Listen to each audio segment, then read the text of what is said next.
एक बहुत लंबे समय से कांग्रेस पार्टी ने और विशेष रूप से राहुल गांधी जी ने ये मांग रखी थी कि देश में जब जनगणना हो तो ऐसी जनगणना हो जहां पर अलग अलग समुदाय, अलग अलग समाज के लोग और अलग अलग जो कास्ट है उन सब की गिनती होनी चाहिए।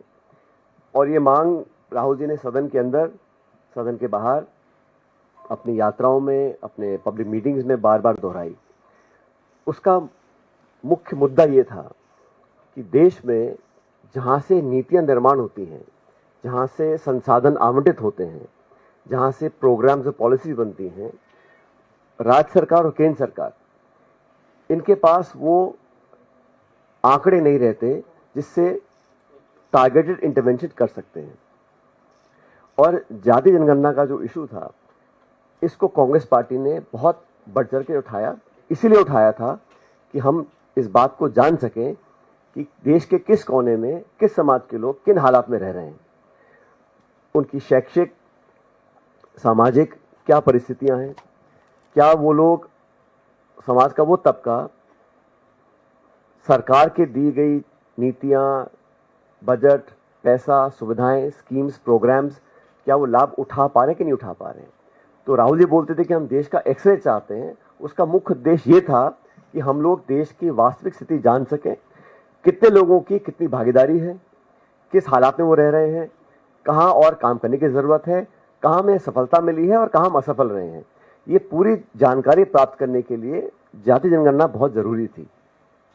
और मैं ये बात दोहराना चाहता हूं कि भाजपा की सरकार आज केंद्र में है।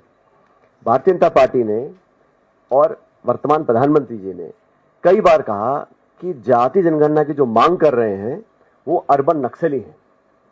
इस मांग को सिरे से इन्होंने ठुकराया। इस सरकार ने सदन के अंदर जब सवाल पूछा गया तो लिखित जवाब दिया कि हम लोग ऐसा नहीं करना चाहते, ना करना चाहेंगे। तमाम विरोध के बावजूद जब देश में भाजपा और सरकार को लगा कि अब देश जागरूक हो चुका है और हम जो मांग कर रहे हैं वो ऐसी मांग है जिसको आप बहुत दिन तक वो ठुकरा नहीं सकते हैं, तो अचानक सरकार ने जाति जनगणना को स्वीकार किया और हमारी मांग को माना। लेकिन जो नोटिफिकेशन इशू किया है, पहली बात तो किया है 27 के लिए, 2 साल के बाद कोविड का बहाना लेके कई साल तक सेंसस को डिले किया। अब जो कास्ट सेंसस है उसमें भी कहीं ना कहीं मुझे नियत में हम सब लोगों को शक है कि ये सिर्फ बात को टालने के लिए और अपना वादा पूरा ना करने की पूरी भूमिका बांध चुके हैं।